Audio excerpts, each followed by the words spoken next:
Hello, ladies and gentlemen. Welcome to Alberta News and Views. Today is the big day. Donald Trump is finally the president of the United States, and he is wasting no time. Now, there are a lot of stories. There's so much news today, so I'm just going to show you the main topics, the main news so far. Let's start with the best, by far, the best premier in Canada, Danielle Smith. She is making Team Canada look like a bunch of lame ducks today. It is crazy. Check this out. Danielle Smith says Alberta is pleased to see that today President Donald Trump has decided to refrain from imposing tariffs on Canadian goods at this time as they study the issue further, just like Danielle Smith said and got ridiculed for saying. She said we need to take a step back and do what is best for both countries. We need to wait and see what that is going to look like. Justin Trudeau and Team Canada didn't like that very much. They wanted Danielle Smith to act and prepare for these tariffs and just go full guns a-blazing and just stop exports, stop everything. We need to punish them, blah, blah, blah. No. She wants to take the diplomatic approach, and it is working, and she is getting praise for doing it. Well, I'm going to show you a short clip with Melanie Joly and how pathetic Team Canada is, how they are doing. While Team Canada is trying to prepare for Donald Trump, Danielle Smith is there. She is there, and nobody is talking about it. Danielle Smith is talking with Canadian media in Washington. Where are all the other politicians? She is there, fighting for Alberta, talking with all of the American politicians. She is getting work done while she gets ridiculed back home in Canada. It is pathetic. Listen to this.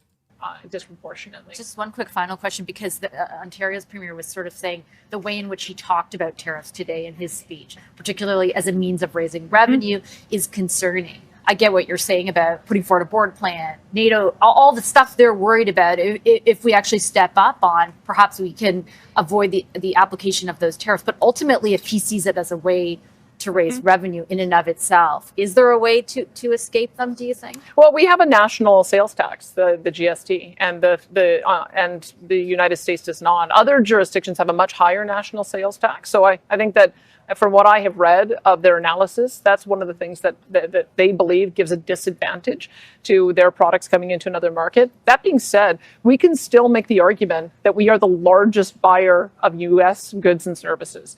And in doing so, why would the Americans want to do anything that would stop that? They should want to see us buy even more. I think that their grievance, quite frankly, is with larger jurisdictions that buy less than we do. We in Canada buy more than Germany, the UK, France, Vietnam, and Italy combined. And many of those countries have a larger economy than we do. So I would say that we should lead from a position of strength, talking about how we are a great customer. We are also providing the raw materials that allow them to do value added. We have a cross-border trade that I think other nations would be envious of. So I think we're in a very strong position.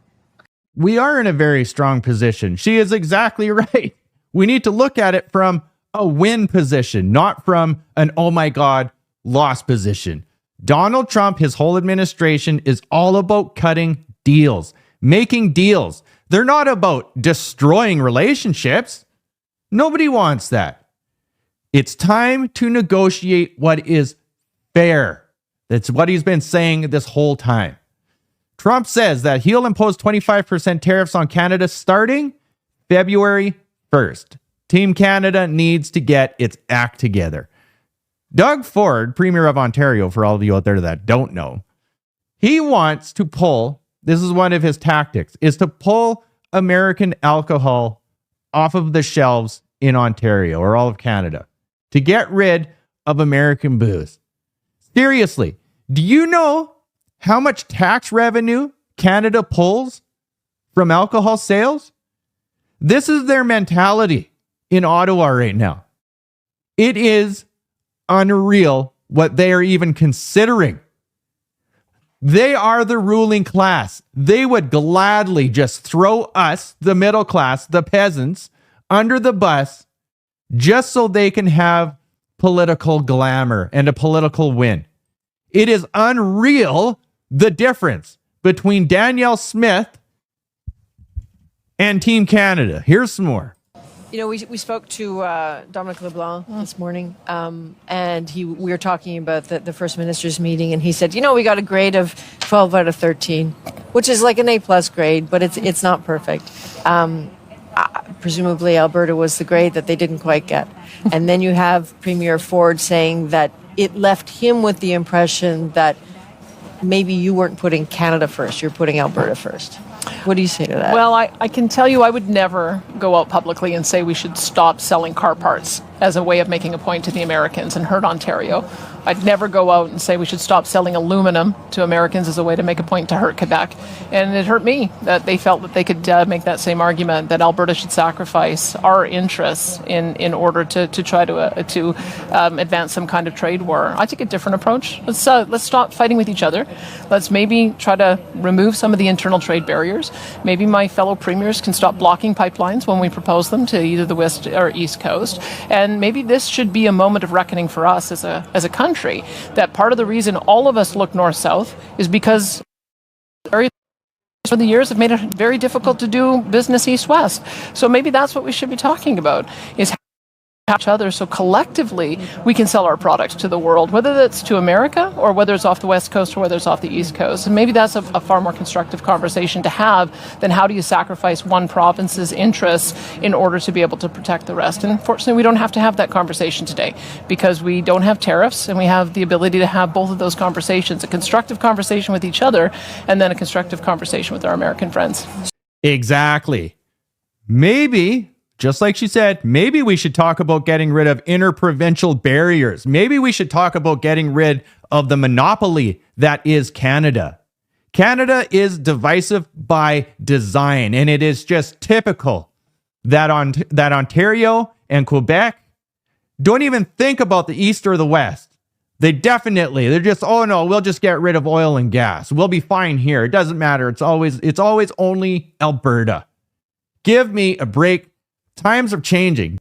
Here is Melanie Joly. This is how pathetic Team Canada is. She is ready. She is hyperventilating. She is in way over her head and she is drowning. She has no idea how to deal with Donald Trump. Watch this. Bonjour tout le monde. Hi everybody. So first and foremost, happy to be with my colleagues. We have a plan when it comes to Canada-US.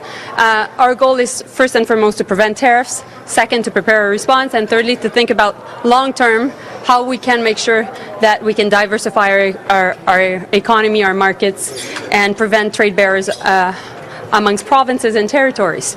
We've been engaged, the three of us, on making sure we have a strong relationship with our new American counterparts, and we'll continue to do so. So we'll take your questions. She literally just said exactly what Danielle Smith proposed.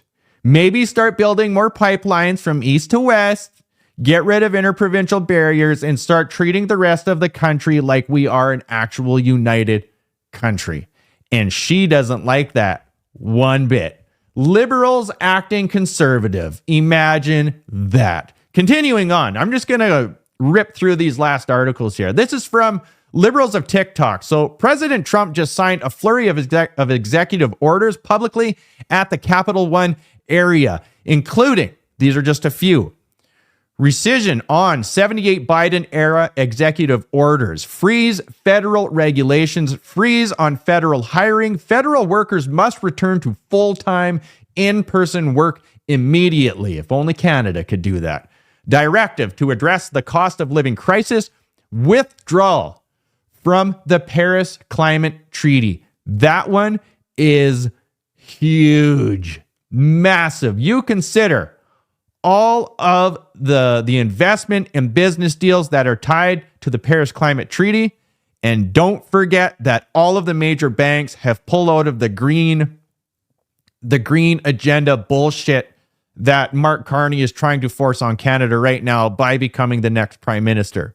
Continuing on, directive to restore free speech and eliminate government censorship. Another big one. Directive to end government weaponization against political opponents. The golden age of America is here. You gotta love Donald Trump. As he's signing these in public,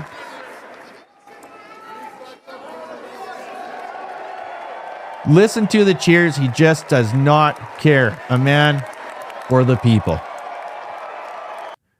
There's more. Look at all of these executive orders that he is signing. And the best part, what's cool about this, January 6th. These are the hostages. he's taking comments and questions. 100 for a pardon. Yes. Full pardon. Being somebody that watches media constantly now to bring you the news, you don't know how refreshing it is to have a president that is coherent, that can finish a sentence, that doesn't have people pulling strings and telling him what to say and actually moving his We have hand about to sign 6 documents. commutations in there where we're doing further research. I highly recommend all of you watch this. He talks about January 6th committee. Why that is important is this right here. Nearly 3 minutes straight of Democrats saying preemptive presidential pardons means you are guilty. Biden just preemptively pardoned Fauci, Milley, and the January 6th committee and his family. This is the end of the pandemic, the scamdemic era. There is so much corruption, crime, and chaos attached to it that a president of the United States had to pardon everything attached to the last 4 years of that nonsense, that racket. And we still have it up here in Canada. It is unreal, the corruption. All roads lead to Western independence. This is why. The systemic corruption in Canada is just as bad as the Biden administration. I don't think Pierre Poilievre has a chainsaw to get rid of it. And I don't think he has a spine to get rid of it either, because it's federal politics in Canada. It is all ultra corrupt. It's disgusting. Here is Vladimir Putin. This is from Alex Jones. Putin congratulates Trump on his presidential inauguration and welcomes his efforts to prevent World War III. Says he is ready to dialogue about the Ukrainian conflict. Just like that. And last but not least, from the Western Standard, here is David Eby saying, British Columbia requiring all short-term rentals to register with the government. The NDP is a communist political party. Don't ever forget that. Govern me more, daddy. This is what British Columbia voted for. Register everything, register with the government. That is British Columbia. It's unbelievable that David Eby takes himself serious, that anybody takes that province serious. It's a communist circus. It's a communist asylum. I'm going to keep you updated with as much as I can when I can with this tariff stuff, how it all rolls out here. Follow me on Substack, Spotify, and YouTube. This Team Canada nonsense, you know what? We need an election. We need an election in Canada so politicians like Danielle Smith can get to work and we can start acting like a serious country again and get things in order. We are in a race right now, and the United States is going to leave us in their... We're going to be eating their dust. Believe me, we need to get on board with policymakers like Danielle Smith that are speaking common sense. Like, share, and take care.